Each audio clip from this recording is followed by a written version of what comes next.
If you've tuned into my podcast, you're not going to be disappointed. Well, I guess you have already tuned in because you're here.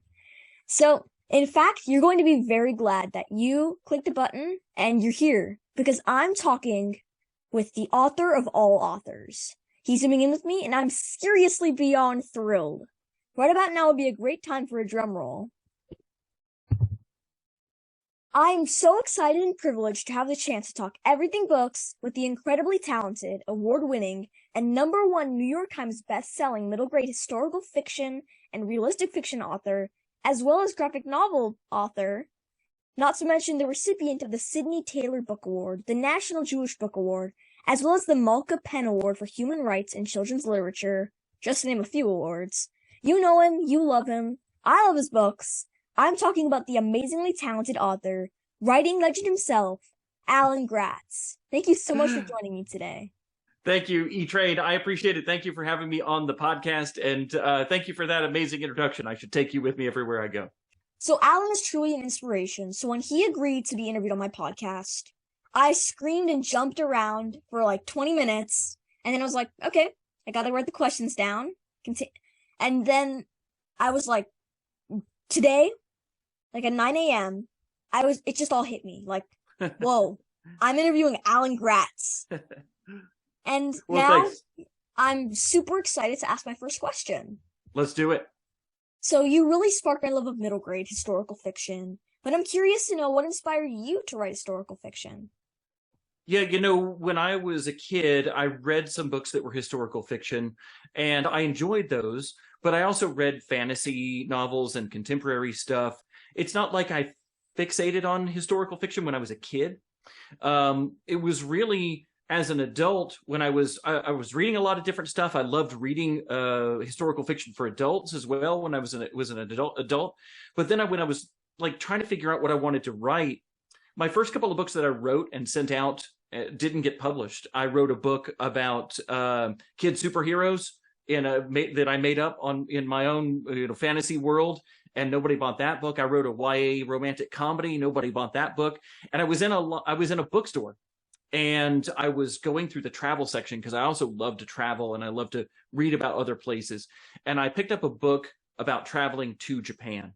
And I was reading this book, just kind of flipping through it in the bookstore, and it had a picture of a guy throwing out a first pitch at a 1915 baseball tournament in Tokyo, Japan. And he was wearing like a kimono and a floppy hat and gaita, like the wooden sandals. And he was throwing out this pitch. And I was like, wait, they had baseball way back in the 1890s in Japan? I thought baseball had come to Japan maybe after World War II, after the American occupation. And so I went to the library, checked out a book about baseball in Japan. I found out 1890s wasn't even the beginning. They had baseball as early as the 1860s, like around the time of the American Civil War. And so, and that baseball had been introduced by sailors who were doing business with Japan, and it caught on like wildfire, and that baseball has grown its own path in Japan. So now we're seeing a whole bunch of Japanese baseball stars come to the United States. But back then it was growing independently because there was no TV, no radio to talk about it. So anyway, I'm reading about all this, and I figure out that not only is the baseball era starting that early, but it's kind of the end of the samurai era. Like they overlapped just a little bit. And I was like, wait, you had kids running around with samurai swords and baseball bats at the same time? I got to write a book about that. But I'd never written historical fiction. I'd read it, but I'd never written it. And so that idea was so good, and I loved it. I love Japan. I've been now ever since. I hadn't been there to begin with. I love reading about Japan. I love learning about Japan. I love baseball. So it was marrying two of the things I really loved. And so I said, I really want to write this book, but now I got to figure out how to write historical fiction. And it was that process of learning how to write historical fiction, how to make this story work, that really developed my love of writing historical fiction. Well, I don't know the best puns, but I have to say this one because it was a home run idea. Thank you. I appreciate that. And I have not read that novel, but I certainly need to because, like, I didn't even realize that there was baseball in Japan until, like, 2 years ago. And it sounds like something that would be really interesting to research. Right. So, its birth in the United States was maybe like 30 years before that. So they've had baseball in Japan for almost as long as we had, which I kind of blew my mind when I found that out. And so I really had a fun time learning about the different evolution of the game in both places. Really interesting because the fans watch the game in a different way. You know, when we watch soccer games from around the world as American citizens, we see them like singing and dancing in the stands, and we don't we have different things that we might say, like different ways that we root for our teams. But in the United States, we often don't like sing or play music. Maybe there's somebody over there with a trumpet, you know, at a football game. But really, Japanese baseball has that. They have sections that sing, and they have different fan coordinated stuff. They also, because they had a very different attitude toward the game. They always had ties in baseball from the very beginning, where we got rid of ties and said, we're going to keep playing extra innings until somebody wins. And Japan, if you finish 9 or 10 innings and the game's tied, they're like, okay, it's a tie. And they also would keep track of bunts on the scoreboard, not just runs and hits and errors, because they really valued the sacrifice play. They really valued when a teammate would give up their out, their at bat for somebody else. So it was just a really interesting way that two different cultures viewed the same game. I love that stuff. Yeah, I certainly love that stuff as well. And I think that the variations, well, I keep saying it. Once I get off this interview, I need to look into the title of that book and find it at the bookstore. So the book is called Samurai Shortstop. That was my very first, it turned into my very first published book. That's the end of that story, which I didn't tell. It's called Samurai Shortstop. And it was my first time writing historical fiction and my first published book. And I was hooked ever since. That's a really good title, Samurai Shortstop. It has a nice ring to it. Thank you. I came up with the title first and then kind of wrote the story around it. It's the opposite, although I can never finish a story. That's a whole other thing we could talk about. I know that trouble too.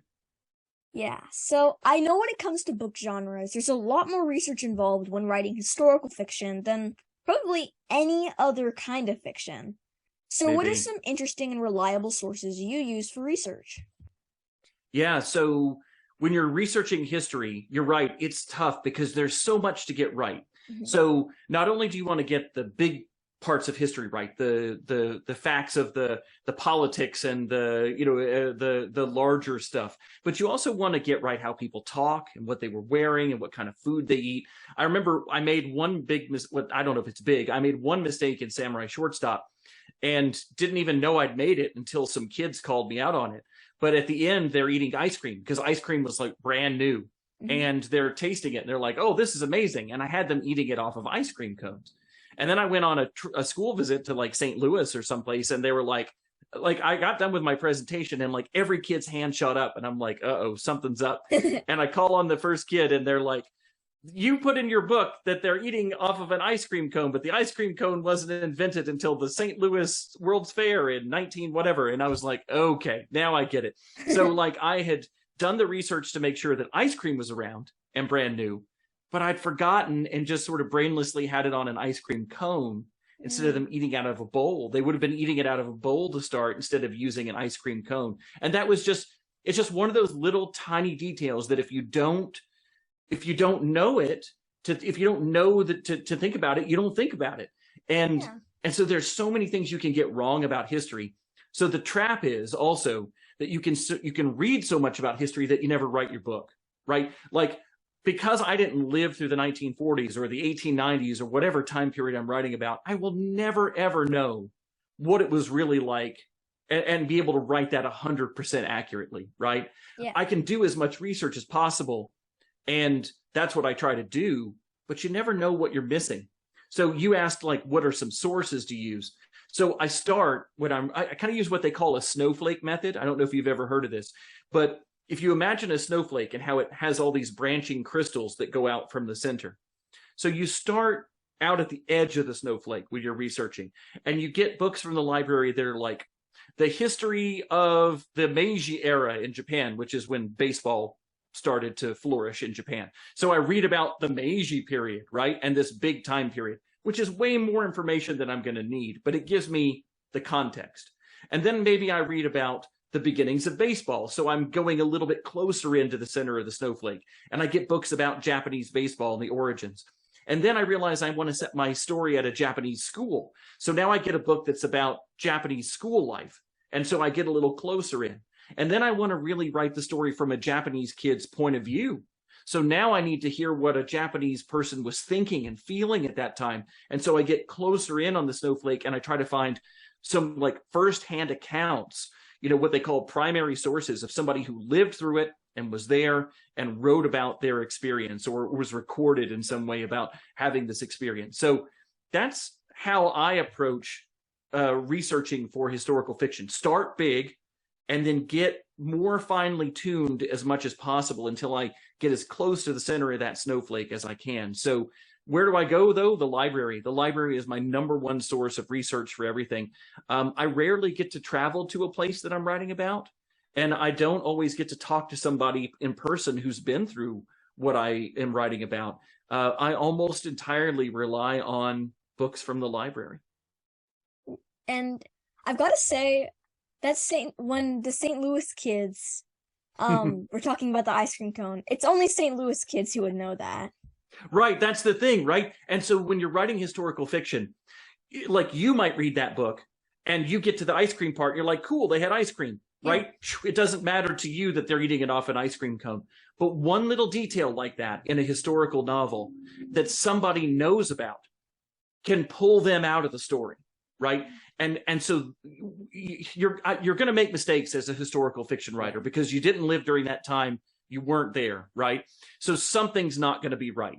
What you want to do is limit those things to things that are hopefully very inconsequential. Really, whether they're eating ice cream out of a bowl or off of a cone doesn't really matter to the story at all. But you want to keep those things to a minimum because you don't want huge groups of readers to be pulled out of your story. You want them to stay with you the whole time. And hopefully those kids in St. Louis, they were still able to enjoy the book for everything else that was in it. But certainly they all fixated on that because they had all been taught. And I don't even think it was St. Louis. It was some little town where they had some claim to fame. Like this is where the ice cream cone was invented. And I think it was outside of St. Louis and maybe they took it to the World's Fair. But everybody in this town knew because they were really proud of this fact. Right. Yeah. And so it was really important to them to get it right. And so for most people who read that book, it wouldn't matter at all. But for those kids, it did. And so you want to try and limit those so that you're keeping people in the world of your story as much as possible.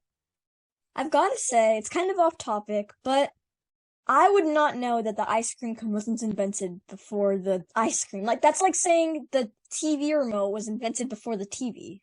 Right, I know. It's something like that. So now when you think about it, it makes sense. Somebody made ice cream and then ate it out of a bowl. Okay. But then... like I think of ice cream and ice cream cones going together all the time. But of course, one might have come along later. So it's little things like that that you're never going to know if you don't know it or unless you run across it in your research. And so that's why you want to keep doing as much research as possible and as deep dive into that time and place as you can. However, if I had read books until I learned when ice cream cone was created versus when ice cream was invented, before I wrote Samurai Shortstop, I might never have written Samurai Shortstop. So it's a question of balancing how much you know about a time and a place versus actually getting the book written. Yeah, I love that answer. And I also just find that story, it's not really laugh out loud, but it's also like, whoa, only those kids. I know. And now I just can't stop thinking about it. I know. It's the kind of thing where when you go on the road and you meet people who've read your books, you find out people have reactions and interactions with your book that could be radically different than what you imagined when you wrote it. And that's an amazing thing about books is that everybody brings their own life experiences to the book they're reading, and a book can be a very different thing for multiple readers. Yeah, and speaking of life experiences, I know, a brilliant segue. Nice segue. So I love all your novels, no matter their popularity, but I have to say, now originally I thought that Refugee was on the New York Times bestseller list for 2 years, but then, whoa, I realized it's 3 years. Refugee has been on the New York Times bestseller list for 3 years. That's pretty mind-blowing. Yeah. And in case any of you didn't know this, Refugee is also a global read-aloud book, and the awards don't really matter. Of course, they kind of do. But anyway, my question is, do you really pay attention to how much recognition your books receive? Or do you try to avoid knowing and just keep moving forward with your writing? Right. No, it's a great question. And you're absolutely right. Like on the one hand, it kind of doesn't matter because what's in the books and the fact that people are reading them is what matters. On the other hand, I'm human. I'm vain. I like it when people say, good job, Alan. I like when people give me awards or when a book stays on the bestseller list. So Refugee has been on there more than 3 years. It's getting close to 4, which is just astounding. And it hasn't been on there its entire life. Like it popped up and then went off and it popped back up and then went off. But it's been on there pretty consistently. Every Christmas, when all the cookbooks start to sell, it falls off. But then in January, it comes back. And Ground Zero, a book which I had come out during the heart of the pandemic in February of 2021. That book is now, if it's on the list next week, knock on wood, it'll be a full year on the list, 52 weeks, which is another astounding thing for me. So yeah, on the one hand, I mean, I look at the list every week and my editor sends me an email and says, hey, you're on there, and we celebrate because it is important and it's a big deal. But on the other hand, I'm kind of writing the same books I would be writing regardless of if I'm on the list or not, right? Yeah. Or what kind of awards I get. My number one thing every time I write a book is I want to make sure it's a book that a young reader can't put down. That's my only goal, not to win a big award, not to hit the New York Times bestseller list. Those would be awesome. And I want those. I'm human. I want those. But my number one thing is always, are a lot of kids going to want to read this? Is this going to be a book they can't put down? If I can't do that, I wouldn't want to do the other things. Like, to me, it's super important to, the whole reason I'm doing this is so that folks like you read my books and love them. So that's the number one important thing. The New York Times bestseller list is nice because it means that a lot of people are buying the book and sharing the book, and a lot of people are reading it. So that's a cool thing. Awards are nice because they get you attention for the books and mean that librarians will put them in their library and put them on display. But the whole goal for me with all that is, how many people can I get to read this book? And I don't care if you check it out from the library or buy it from a bookstore. I want you to just read it, you know? So that's the big thing for me. Refugee has taken on a life of its own, which I love. That is a book of my heart, and it is a book that I wrote because I felt really passionately about what I was seeing happening in the world, and I wanted to shine a light on it for kids. And the fact that that book has continued to have this amazing life of its own and has continued to be read by thousands of kids is just amazing. And I'm so thankful to all the librarians and teachers and parents who buy the books or take kids to the bookstore or the library. I'm so thankful to all the kids who read it and talk about it. I have a lot of kids who will read my books and then tell the adults in their lives about that they should read it, which is awesome. So all the other stuff is great, and I want it because I'm human and I want to get awards, and I want my book to be on the bestseller list. I'm not going to lie, but that's not my main goal. My main goal is always to have kids reading my books and to write a book that they want to read and can't put down. Yeah, and you've certainly done that and a lot more with Refugee. And I'm sure a lot of parents, teachers, kids, librarians, bookstore owners, booksellers, everybody related to books are so thankful for your contributions. And speaking of Refugee, so Refugee is a story of 3 protagonists. They're all from different eras and they're all connected. But there's also, speaking of, Banned Books Week just started. Actually, it just started today. Tomorrow. Yeah. And I'm curious to know, what are your thoughts on the mass book bannings across the country, and why should we kids care? Yeah, it's really sad to see this happening. So I banned this book, and it came out, I think, in 2016, and it was before all of this modern wave of this more recent wave of book challenges and bannings that we've seen across the United States. And at the time when I wrote it, the numbers were something like every year the American Library Association got about 300 books that were reported to them as being challenged or banned in the United States every year. And that's a lot of books. They also thought that maybe that was only like 15% of all the books that were being challenged or banned, and those are only the ones that they heard about. They could only report the ones they heard about. So they were figuring that maybe like 1,000 books or more were being challenged or banned, just taken off of library shelves by community activists or administrations and just never reported. So I wanted to write a book that highlighted that and just said, hey, kids, watch out for this. Like, if this happens in your community, be ready and be ready to speak up about it. And now, oh my gosh. So it's multiplied tenfold, 20-fold. I don't know. We have communities all over the United States who are challenging and banning books and getting them removed from classrooms and school libraries and public libraries. There was a case in Virginia where somebody tried to sue a Barnes and Noble for even carrying the books, and that's just it's a horrifying situation, because what we've seen in the past is, again, going back to history, when you ban books, when you tell people what they can and can't read, it's a step on the way to an autocratic society. It's a step on the way to a society where every part of your life is dictated by the government. And that's not what we signed up for as Americans. As Americans, we value our freedom. We were founded on the idea that we have all kinds of freedoms: the freedom of religion, the freedom of expression, and books are definitely fall into that freedom of expression.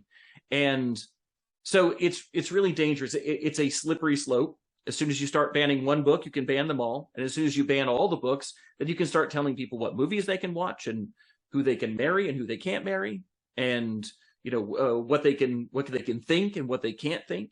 It gets really, really dangerous, and we've seen that in many countries in the past, and how badly that works out. So, gosh, it's been awful to watch it happen. I hope that Ban This Book is a tool that kids can use. Why should kids care? Because you should have access to everything that's out there. Now, whether or not you choose to read it, that's up to you. Whether or not your parents allow you to read it, that's up to your parents. As I say in the book, nobody should be allowed to tell you what you can and can't read except your parents. While they're your parents and while you're a kid, they are still the bosses of you. I'm sorry. But other than that, once we grow up, we should be able to read whatever we want to read and think whatever we want to think. That's what the United States is built on. So we have to be really careful and watch out for it as kids, as adults. And when we see it in our communities, fight back. And when I wrote Ban This Book, I really wanted the message to be, and this is a message with a lot of my books, honestly, that kids have a voice, that you may not be able to vote yet, and people may not,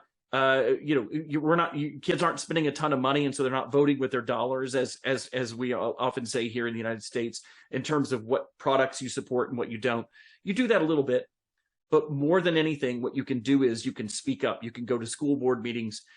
You can write letters to the editor in your community, and you can say why it is that you value intellectual freedom, why you value the right to read whatever it is that your parents allow you to read. So I hope that Ban This Book is an example of how kids can use their voices to fight back against book challenges and book banning. That is one of the most profound answers to any of my questions ever, I gotta say. And I think you're so right, because it's just banning books. Not only is it freedom of we have freedom of expression, freedom of speech, we have all these different freedoms, and now people are banning books. It's like you're saying, you can't read the truth. Because a lot of books that are being banned are the truth. There are people who might want to marry different people than the government is like. Right, or then whoever's making the rules wants you to marry, right? Yeah, and I just think that it's scary. Like I read Ban This Book a couple years ago. I didn't really know that books were being banned, but now and when I did look it up, it wasn't nearly as bad as it is now. Like, it's just getting worse and worse. Right. And I really think that Ban This Book is such a great resource, like you said, and it is inspiring a lot of kids. And I hope that as book banning gets, well, for starters, I hope that book bans stop Me too. because all these books, all these stories need to be told. But Yeah. also, I hope that Ban This Book, it's just a resource that more and more kids learn about and they use their voices. And as the top of your book says, you're never too young to fight censorship, everybody. Yeah, Or that's the too truth. old. Right, exactly. And we should all be wary of it. And oftentimes, I don't, you probably have heard the expression, the squeaky wheel gets the grease. One person could show up at a school board meeting and say, I hate this book. I think we should ban it. And then the school board bans the book because one person went in and got upset about it. When there might be hundreds of people in the community who really love that book and embrace that book, but they weren't there to defend it and they weren't there to speak up for it. So I think sometimes we have to be wary and be reactive, and we have to step up and say, wait, that person is wrong. Everybody should have access to this book. Not everybody has to read it, but everybody should have access to it. But we also need to be proactive in reminding school boards that we support the right to read, and get in there and say, don't, like, we have a system for book reviews in libraries, and it's there for a reason. And if a book is deemed to be inappropriate for the age level, for example, like, there are some books I wouldn't say should be in an elementary school library, right? We have age levels of things that are appropriate. I'm not saying every book in the world written for adults should be in every elementary school library. But when we start taking books that are appropriate for that age group out because we don't like their content, that's when we get into real trouble. So we just have to be, I think we just need to be proactive and be out there talking about it and saying what we believe in, so that the folks who are in that vocal minority don't sway things the way they want them to go. Yeah, and I just we only I think to the future a lot of the times when I see book bannings, like a lot of people, they don't really think it really matters. Like, it's just one book. Oh, it's just Right, another book. But right, I just think, what's next? Because if books are being banned, freedom is being taken away, right. then what's next? Like, is the government just gonna rule everything? Are we not gonna be allowed to watch movies, be Right. ourselves? So, another interesting storyline in Refugee is, besides how everyone is connected, it's also the messages that are shared. Each family's history and the storyline itself is so unique, and yet they all kind of have similar themes in common. Like, the message is treating people, no matter what heritage, income, or culture they come from, you have to treat them with respect and kindness because they're all human beings. And just because someone is different than you, that doesn't mean that they're less than you. That's that's one of the main reasons I loved reading Refugee, and I love all forms of middle grade because they all share the message that, like, you shouldn't be criticized because of what you want to read, who you are, your opinions, and just I'm so glad that all your books feature so much meaning. And it also helped me understand what it might have been like when my great grandparents escaped to America because of who they were. They were Jewish and they had to escape for religious freedom. And for instance, Joseph's story, while my grandparents didn't escape during the Holocaust, they did escape in a very difficult, scary, horrible time for who we were. And Right. Joseph's story really got me thinking what it was like. What was it like? Because I've always heard the stories, but what was it like? What were they feeling? And I feel like all of your stories, they really share that, not just what's going on, but also what each character is feeling, their emotions, how they're reacting to the situation. So was there someone or something that happened in your family background or that you read or heard that inspired you to write this story? So for Refugee, there's a lot of me in it, nothing very specifically. My family had a story kind of like yours. My first ancestor to come to the United States was a guy named Louis Alexander Gratz. He was Jewish. He left a little town in what's now Poland, but was in Prussia back then in the 1860s, I think, and came to the United States. So I don't know that he was leaving necessarily because of religious persecution. I think he was more looking for a better opportunity here in the United States, as so many immigrants do. And but when he came here, the interesting thing to me is he hid the fact that he was Jewish. Really? In fact, my family, right, I was raised Christian, and my family didn't realize that my ancestor was Jewish until my grandfather started doing family genealogy research when I was in the 4th grade, and found out that Louis A. had been Jewish, and then when he came to America, just kind of hid that fact and did what a lot of people did, and tried to assimilate into the United States culture, the dominant religion, the dominant language, tried to become quote unquote American, when of course everything and all people are Americans. But a lot of people feel that pressure to conform to the general society. So we had no idea.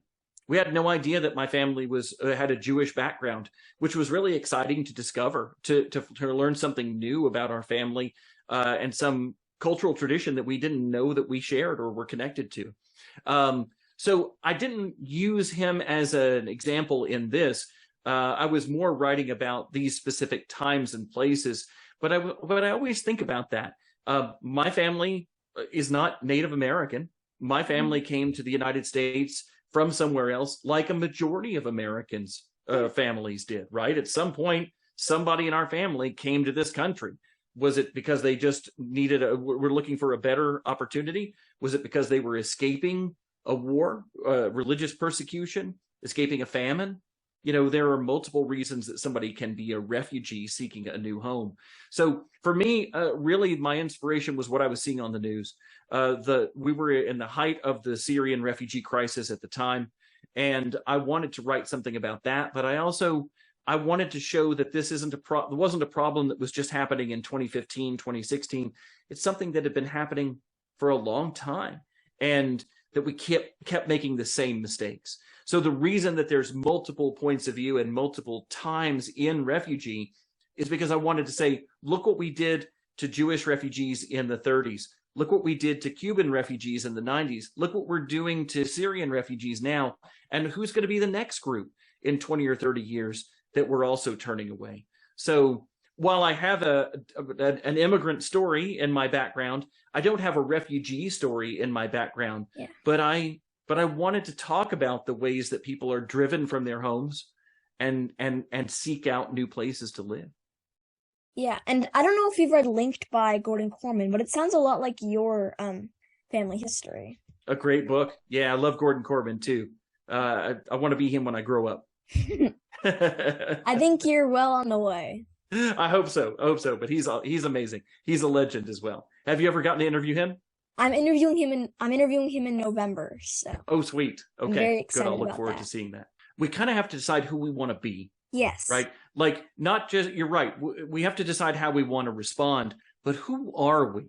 And how do we, if we are a country that says, give me your tired, give me your poor, like the Statue of Liberty says, your huddled masses, it says on the Statue of Liberty. If we are a country that is built on immigration, if we're a country that said, everybody come here, it doesn't matter who you are or what you believe in, we will take you, we can all be American. And there is no one person who represents all of America. We're all this big melting pot.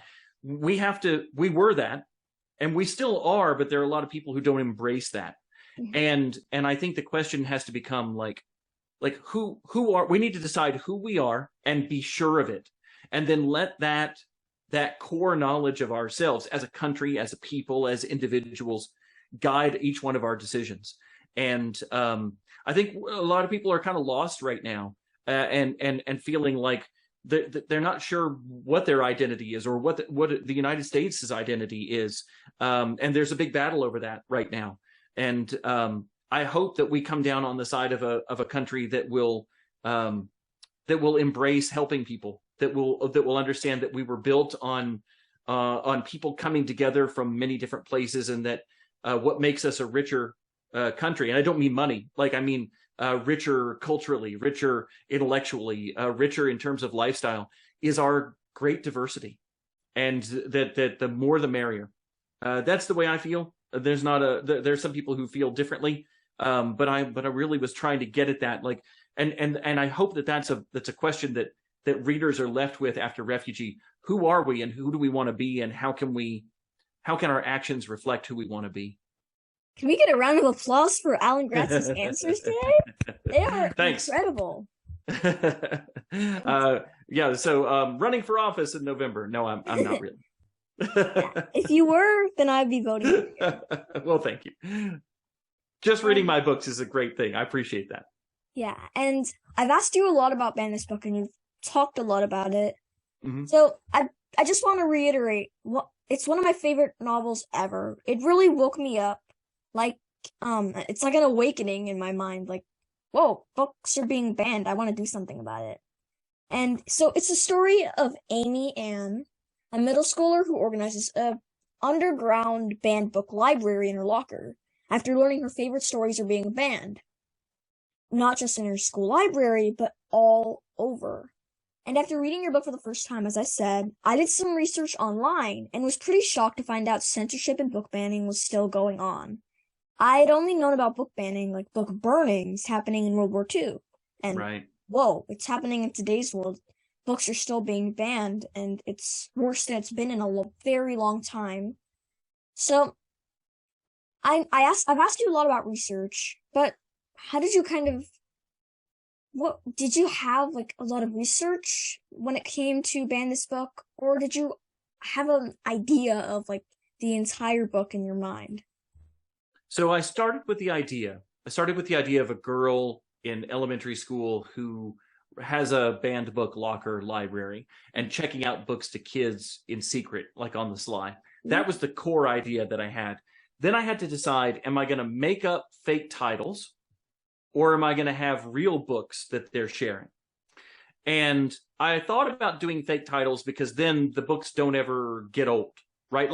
There are books that were big 50 years ago that we don't know much about now because they just aren't read as much. And I worried about dating the book. Like, I worried about putting book titles in that 50 years from now, kids will be like, what's Captain Underpants, right? I think 50 years from now, everybody's going to still know Captain Underpants, but just as an example. So I went back and forth. Do I make up book titles that are supposed to be the real books in there, or do I use real books? So I finally decided I wanted to use real books because I wanted the message to not be like, oh, I'm making up books that have been banned and challenged. I wanted it to be like, hey, do you realize that there are a lot of books right now, real books that you've heard of, that are being banned and challenged? And so I wanted to use the real ones that have been challenged. And so I contacted the American Library Association and I started doing a lot of research with them. And every book in Ban This Book that the parent group challenges and bans in their community is a book that has actually been challenged or banned in the last 30 years. At least it was when I wrote it in like 2015. And now I dare say that there's way more books I could have chosen, like if I were writing that book right now, right? But yeah, all the books that I mentioned in there are books that have been challenged or even banned in communities. And I felt like that was really important so that you could go to your school library and you could see that book on the shelf and you could say, that book right there, that's one that people have challenged and banned. And you could read it if you wanted to read it. But you could also see that I'm not just making this stuff up, right? I'm not making up book challenges. I'm not making up book bannings. They really happen.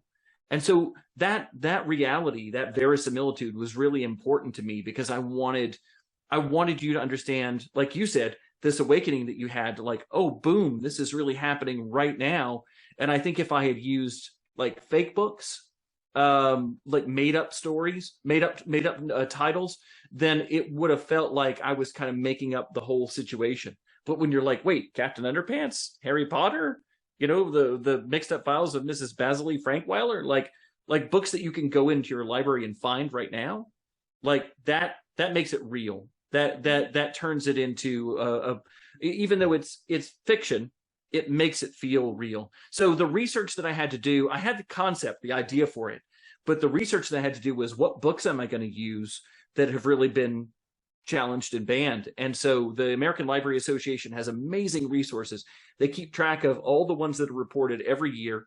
They rank them in terms of which ones are most banned, and Captain Underpants, to bring that one up again, is often banned and challenged because it shows disrespect for adults and guy running around in his underpants. You know, I mean, there's all kinds of wild reasons that people find to challenge or ban books. So it was really important to me to do that research and make sure that all those books were really books that had been challenged or banned. Now, before I ask the next question, I just want to read all the, in case people didn't know, these are all the books. Oh, yeah. Just a few that have been challenged. They're on the back of Ban This Book. So there's Are You There, God? It's Me, Margaret by Judy Blume. Scary Stories to Tell in the Dark by Alvin Schwartz. Matilda by Roald Dahl. That's really surprising, actually. I know. I've noticed that a lot of my favorite books, like, they're so popular that they're getting banned, like Diary of a Wimpy Kid, Percy Jackson. Right. And Harriet the Spy by Louise Fitzhugh. I hope I'm pronouncing these names right. I think Fitzhugh is, but you got it. Yeah. But everything else has been great. Yeah, Wait Till Helen Comes by Mary Downing Hahn. It's Perfectly Normal by Robbie H. Harris. And The Mixed Up Files of Mrs. Basley Frankweiler by E.L. Konigsberg. All the Junie B. Jones books by Barbara Park. Yeah. All the Captain Underpants books by Dov Pilkey. The Egypt Game by Zilpha Keatley Snyder. And all the Goosebumps books by R.L. Stein. That's just crazy to think about. And I know. Even crazier is that's just to name a few. That's 10 or so out of the hundreds. It's shocking. It's painful. And, like, it's frightening to me too. Yeah, it is mind-boggling. It's frightening because it's the start of bad things. Like, if we let that stuff continue, then, like we said earlier, what comes next? What comes next? And so we have to fight these battles wherever we see them. And a big deal in this book is Amy Ann at one point is like, I don't care about Captain Underpants. I don't like those books. So why should I care that those get challenged and banned? And you kind of asked that at the beginning when you were asking me about Ban This Book. Like, why should kids care? You should care because it's about freedom of expression. You should care because you shouldn't have people telling you what you can and can't read. But also, you should care about the things that you don't even like. Like, you should fight for everybody else's right to read what they like, right? I don't love every movie that comes out. I don't love every book that comes out. But that doesn't mean I don't want them on the shelf. It doesn't mean that people shouldn't read them. Those are going to have their own fans. And we've got to remember to fight not just for the things that we love. She loves From the Mixed Up Files of Mrs. Basley Frankweiler. That's her favorite book. So we can't just fight for the things we love. We got to do that. But we also have to fight for the things that we don't really love, but that might mean something to somebody else, right? And that's a big part of that book too, is her coming to that understanding of like, oh, this isn't just me fighting for one book. This is me fighting for all books so that everybody can find the book that means something to them and that they love. Yeah. And I don't want to take up too much more of your time, so I'm just going to ask you like a couple more questions. Sure. No, it's been great to chat. I love it. Oh, thank you. And it's been amazing to chat with you as well. So I want to talk about 2 Degrees. I'm really excited, and I'm sure our listeners are too, to read your newest novel. It's just coming out in a few weeks. It's your 18th novel for young readers that is going to be published. And it sounds like another super fascinating subject. And of course, climate change, it's not just a relevant topic that's on people's minds, but it's also so important. But climate change has really made an impact on where I live. There have been fires, and your book actually takes place in the Sierra Nevadas, or Nevadas. Yeah. I don't know. I'm not sure. I think people say it both ways. Yeah. It's all good. So it affects, like, your book takes place in where I live. And I haven't read it yet, but I'm sure you wrote it spot on. Like, I hope so. Thank you. The air quality's been in the hundreds here. Right. There's a mosquito fire going on that I've heard about. Right. It's covered 50,000 acres, and it's yeah. So I think that writing about climate change, I'm writing about it in like the way you write. I'm super excited to read it, as I've said. Oh, cool. So thank you. Without giving any spoilers away, is there a little bit you can share about it? Sure, totally. So you're right. One of the stories takes place in Sierra Nevada, in sort of central California, up in the mountains. One of the stories takes place in Miami, Florida, and another of the stories takes place in Churchill, Manitoba, up in Canada. Hmm. So it's a story of four different kids in three different parts of North America, all of whom are trying to survive contemporary climate disasters. So it all takes place in the present day, and they all the stories actually take place right at the same time. So right at the same time that I have a girl named Akira who is trying to survive a wildfire in California with her horse, I also have at the same moment a girl in Florida who's trying to survive a massive hurricane that's hit the city with her neighbor's dog in tow. And I have two boys up in Churchill, Manitoba, same time of year, same moment, who are trying to escape from a polar bear who's come in off the sea ice because the sea ice hasn't reformed. Because usually the sea ice would reform in the fall and the polar bears would go out to hunt seals, and then people could go out and be outside and not have to worry about polar bears. But now, because the sea ice is melting, the polar bears are coming into town and they're staying later, and these two boys find themselves being hunted by a polar bear. So it's four kids, three stories, 2 degrees of temperature change. That's where the 2 degrees comes from, the 2-degree rise that we're trying to stop before we hit it, before we get to 2 degrees of temperature rise from the beginning of the industrial era, when we started pumping CO2 and methane and stuff into the atmosphere and making it hotter. And one cause, and that is climate change. So I'm super excited about this book. I was asked for a long time when I would do school visits, are you going to write a book about climate change? And I kept thinking, well, I'd love to, because it's a huge topic and I want to write about it. I want to learn more about the science. I want to write a compelling story about it. But I was like, man, climate change, it's kind of slow. It takes place over, well, the Earth's climate has changed over eons, right? I mean, like a long time. We've had ice ages and we've had hot times on the planet.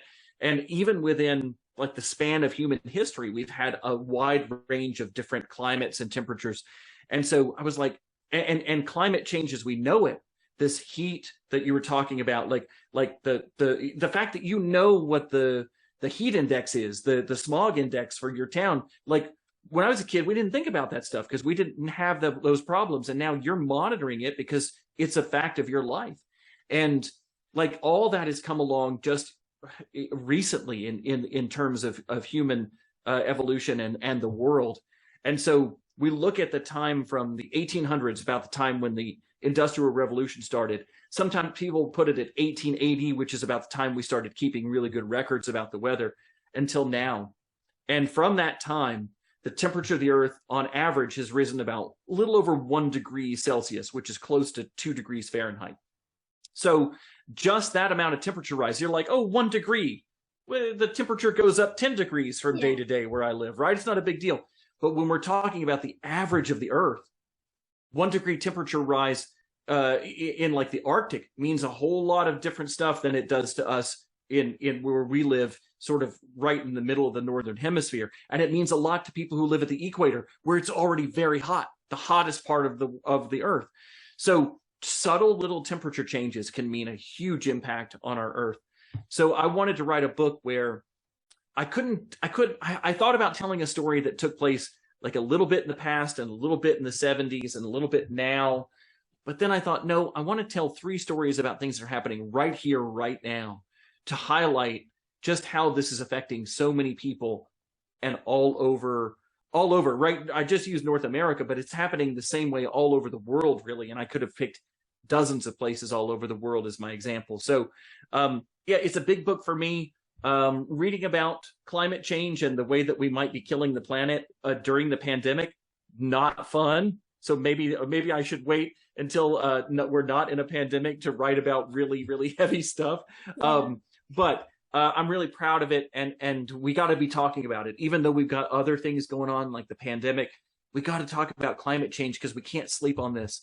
We've been sleeping on it for like 200 years, and if we keep sleeping on this, we're going to get to a point of no return, and then we're really going to be in trouble. I've No heard from worries. James Ponty that you're a pretty picky eater. Yes. And I'm extremely picky. I won't pick up like I guess 11, maybe 20, 21st of the food in this world, probably Nice. more. Okay. So A good percentage there. Yeah. yeah. So what is there if is there one food that you wouldn't eat, even if it was like the last food on earth? Like So the problem with me, I love talking about it, and it's been a thing since I was a kid. So mhm. I grew up a very picky eater, and I still am. I eat about 10 things. So unlike your math, mine is a very very small percentage No, I because meant uh, I wouldn't yeah. eat 21st of the things on earth. I don't eat Oh, okay. 21st. Okay, I got you. I got you. So I eat very few things. I eat like French fries and pizza, cheese pizza, and I eat Cheerios with no milk on them. I eat tortilla chips, chocolate chip cookies, but I like them to be crunchy and not soft. I eat M&Ms, but only plain M&Ms. Yeah. I eat corn on the cob, but not corn off the cob. And I will eat like tomato sauce on my pizza, but not ketchup. So like Well, I can't do I'm tomato sauce on pizza. Okay, I can do tomato sauce on pizza, but I can't do ketchup. And so there are very specific things. A lot of it has to do with texture. A lot of it has to do with smell and that sort of thing. I've started talking about my picky eating now in terms of like a food phobia.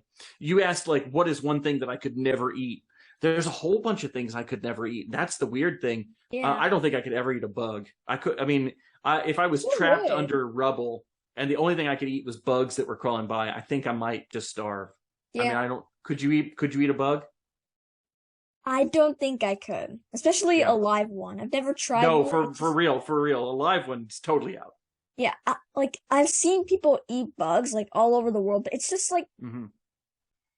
I can't handle that. I know. Supposedly they're a great source of protein. My friend Rebecca Petrick wrote a book. Oh gosh, I wish I could remember the name of it. But look her up if you're interested in a book about. I think it's called Boy Bites Bug instead of Bug Bites Boy. I think it's Boy Bites Bug, and it's all about the eating of bugs. And look, the bugs cover the earth, and they are a great source of protein. But because of our natural aversion to wiggly things, we can't do it.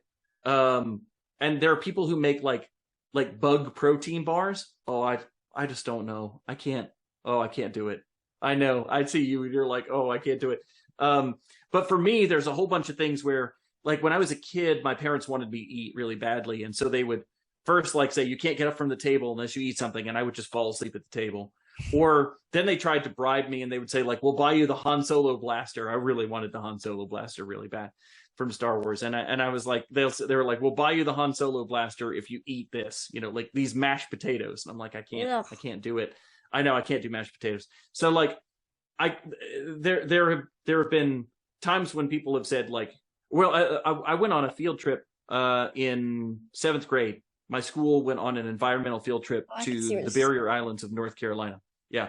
And it was like camping. We were in cabins, but it was a cool trip and we got to be out there, but we had to eat in the cafeteria all the time. There was no other food.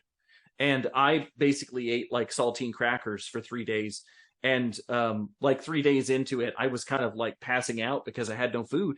And they took me to the doctor on the mainland, and the doctor asked me a bunch of questions, and I told him my answers, like I can't eat this other food. I won't do it. And even when I was like starving, I wouldn't do it. And the doctor says, I think I understand what your problem is. And I'm like, oh my gosh, tell me, because I need to fix this. Like, if you can help me fix this, this would be amazing. And he said, your problem is you're not eating any food. Whoa. I know. I was like, wow, how Crazy. much do we owe you for that brilliant insight? Like, I was like, oh, I thought I was going to get a big answer to my problem. It's all psychological. I don't understand it. I've been trying to figure it out since I was a kid. And it's really weird, as you probably know as a picky eater. Food is a thing that people gather around. Food is a thing that brings people together. We have big family meals. We have big community meals. We have big meals. Like when I go to a librarian convention or anything like that, and they have like a big dinner, I always want to be a part of those. But I'm not, because of my food stuff. I love to travel. Oh my gosh, do I love to travel. But going to other countries is hard for me. I spent 6 months in the Czech Republic right after college and lost a ton of weight. And I was in Japan for 2 months. And boy, I think I dropped 40 pounds in Japan. Whoa. So it's a good weight loss program. If you're looking to lose some weight and you don't eat food, eat the food of the country, go visit a country. But it really made things hard. The other thing is too, I know that food is such a part of people's cultures that it's fun to experience it, right? Like my wife and daughter went with me to Japan and they had a field day eating all this great, sushi and noodles and things, and I couldn't do it. I couldn't do it. So, like, what's on your list? What's your favorite thing? My favorite thing is probably pizza with no sauce, spaghetti, with just butter and salt, nothing else. I can't have any cheese on anything. I don't really like candy. I don't know if that's a problem with you, but I only like. No, I am actually not a candy. I eat plain M&Ms, but that's the only candy I eat. I only eat Twix, so. Okay, so we both have our one thing. No, at Halloween, I would go around with my friends and do trick or treating, and I would come back and trade everything for M&Ms. I usually just give the candy to my parents and right, use it again next year. I always loved making costumes. That was the best part of Halloween for me. But unlike all the other kids who were like salivating over the candy, I was like, candy. Yeah. Me same here. So, salt. I love salt. Anything with salt on it. Give me Mhm. salt. Yeah. So, it's nice to hear that somebody else. It's not an issue.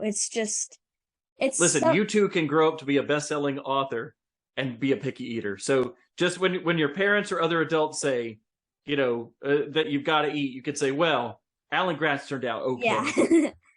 Yeah, I'll definitely tell them that, and I can. I'll get in trouble for that. Yeah, I would. The only thing that I eat that most people wouldn't eat, like that aren't picky, is cottage cheese. I don't know why. Ooh, gosh, yeah.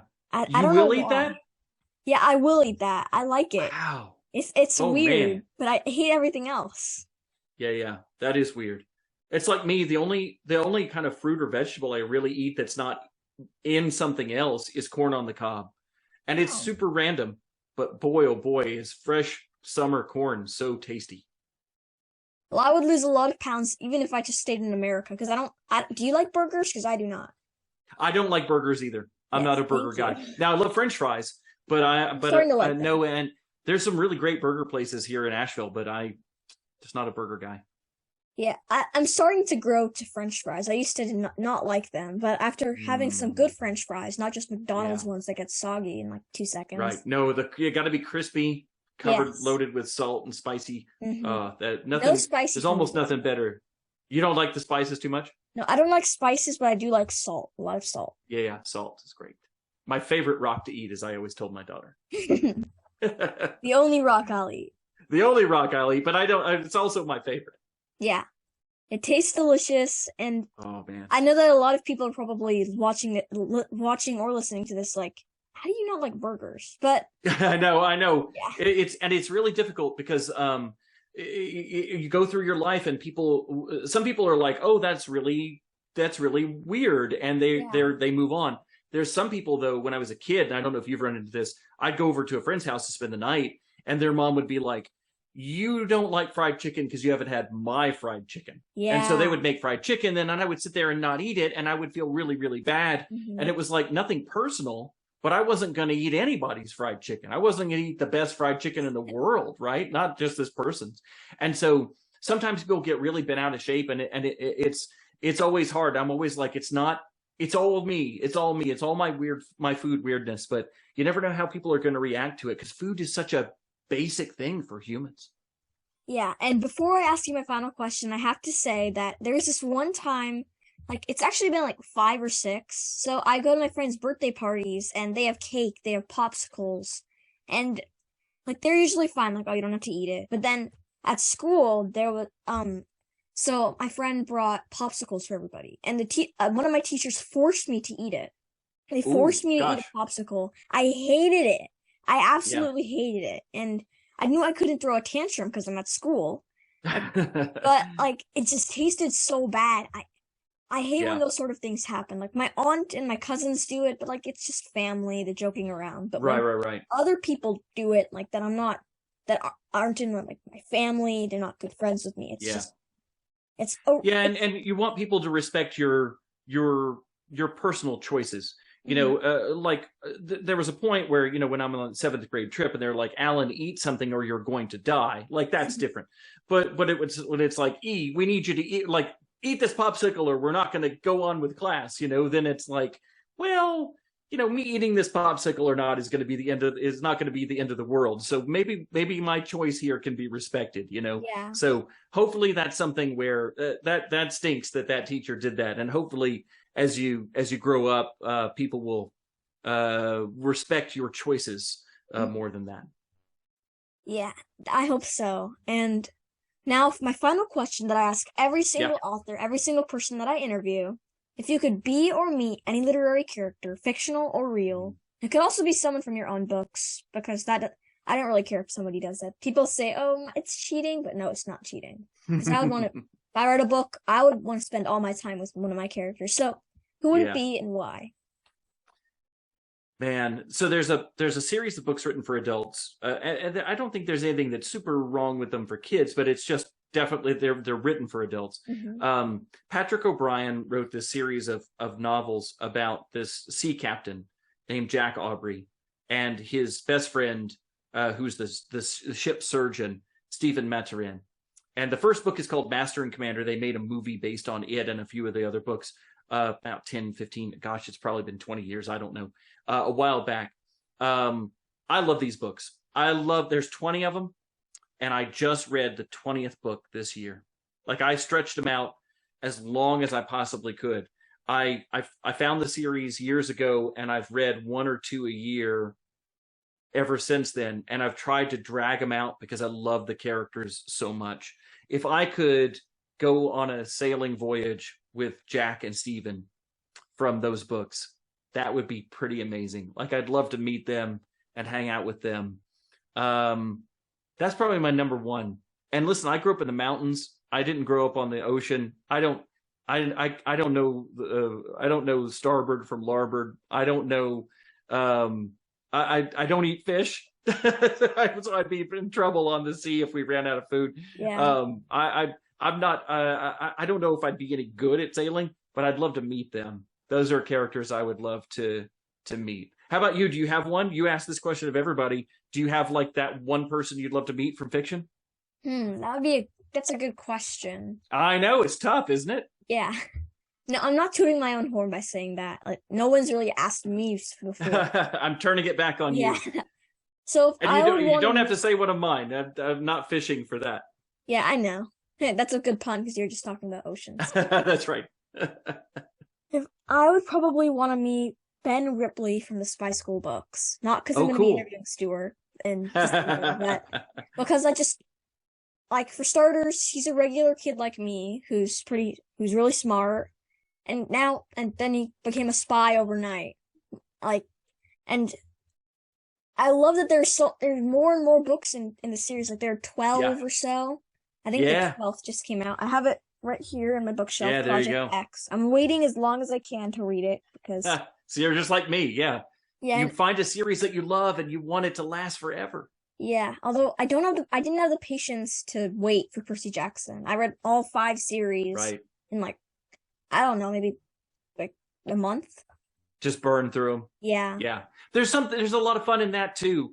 And I'm not a huge rereader. Do you like to reread books? Or No, I do not. See, me either. That's so weird. That's so cool because I run into a lot of people who reread all the time. My wife reread her favorite books as a kid so much the covers fell off of them.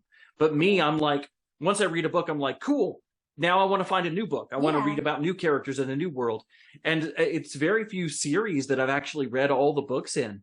But when I find one that I love, I really want to stay with it forever. But now I'm going to actually go back and reread these. I loved them so much, which is very unusual for me. Yeah. It's nice to go out of your comfort zone sometimes. And I reread Refugee today before the interview. Oh, wow. Thank you. Yeah. So I'm not much of a rereader, but when it comes to a good book where I can always learn something new from it, I'll definitely want to reread it. Like, although it's highly rare, even for my favorite books. I've read them once and they're in my bookshelf. I say they're my favorite books, but I really never reread them. No, I could probably count on one hand, maybe 2, if I needed to go for 6 or 7, the number of books that I've reread in my life. Yeah. And a lot of people that just astounds them, especially because I'm an author and I've reread my books time and time again, but that's because I'm editing them. But for books that I enjoyed that somebody else wrote, it's just a handful of them. But I'm learning to love rereading because I love going back and seeing things that I didn't see the first time around, or that love of that anticipation of the things that I'm going to love in a book, you know? Yeah. And now that is the end of the interview. I hope you enjoyed my chat with Alan Gratz. I know I did. And who knows, maybe now you have a little bit more empathy for the picky eaters in your life. And remember, Alan Gratz and E-Train are both very picky eaters and wont to eat burgers, and that's not weird. That's not weird. Yes. Thanks, E-Train. I had a great time. Me too. Thank you so much, and I hope you have a great day. And everybody listening, keep reading. Read Alan's books. I need to start reading some more of his. And just see you soon. And I'll see you in the next interview. Bye. Yeah, I'd love to.